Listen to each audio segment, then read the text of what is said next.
আসসালামু আলাইকুম প্রিয় দর্শক, কেমন আছেন সবাই? আজকে আমি আপনাদের সাথে শেয়ার করব কিভাবে চুলায় নান রুটি তৈরি করতে হয় পারফেক্ট ভাবে। তাহলে চলুন শুরু করা যাক।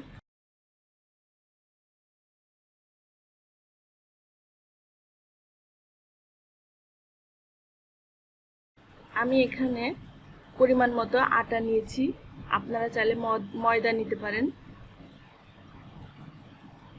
এখানে আমি আস্তে আস্তে উপকরণগুলো দিয়ে দিব। আমি প্রথমে লবণ দিয়েছি পরিমাণ মতো, তারপরে চিনি দিয়েছি, তারপরে গুঁড়া দুধ দিয়েছি আর 1 চামচ ইস্ট দিয়েছি, আর পরিমাণ মতো রান্নার রেগুলার তেল দিয়ে দিচ্ছি। এরপরে আমি এই উপকরণগুলো ভালোভাবে হাত দিয়ে মিশিয়ে নিব।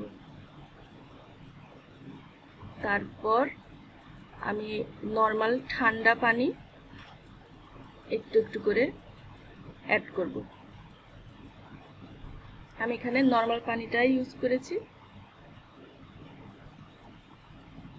আস্তে আস্তে আমি একটা যেটা বেশি নরমও হবে না আবার শক্তও হবে না, এই যে দেখুন আপনারা।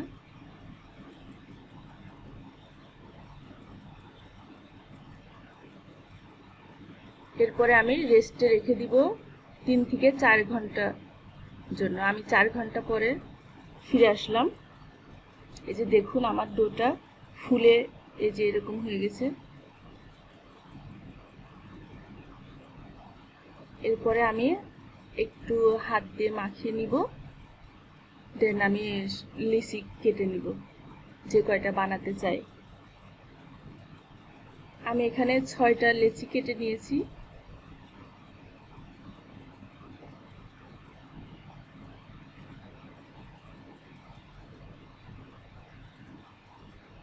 প্রিয় দর্শক, যদি আমার ভিডিওটা আপনাদের ভালো লাগে অবশ্যই লাইক কমেন্ট করে আমার পাশে থাকবেন, সাবস্ক্রাইব করে।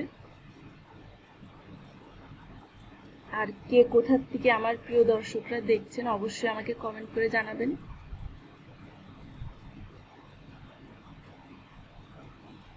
এরপরে আমি রুটি বানিয়ে নিব।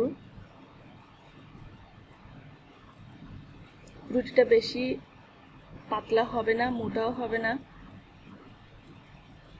আমি আপনাদের দেখিয়ে দিচ্ছি, এই যে এরকম হবে, পাতলাও না মোটাও না। এরপরে আমি একটা বাটিতে লবণ আর পানি মিক্স করে, আমার কাছে যেহেতু ব্রাশ নেই আমি হাতের সাহায্যে উপরের পাতটা ভালোভাবে লবণ পানি মাখিয়ে নিব। এরপরে চলে যাব চুলাতে। এরপরে আমি চুলাতে একটা প্যান বসিয়েছি, এই যে দেখুন এটা একটা চুলাতে আমি সে প্যানটা গরম করে নিয়েছি। এরপরে রুটিটা দিয়ে দিলাম। দেখুন কিছুক্ষণ পরে ফুলা শুরু করছে রুটিটা।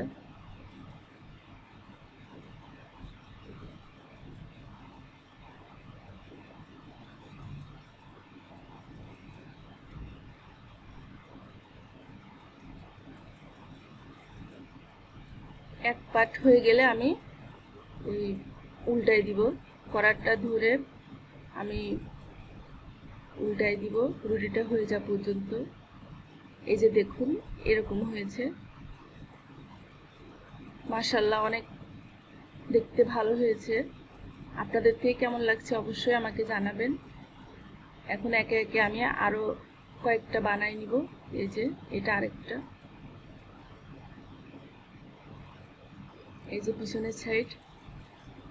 তো আমার ভিডিওটা যদি আমার আপু ভাইয়াদের যদি পছন্দ হয় অবশ্যই আমার পাশে থাকবেন, কমেন্ট করে আমাকে জানাবেন কেমন লাগছে, কে কোথা থেকে দেখছেন আমাকে জানাতে ভুলবেন না। ভালো থাকবেন সবাই, ধন্যবাদ।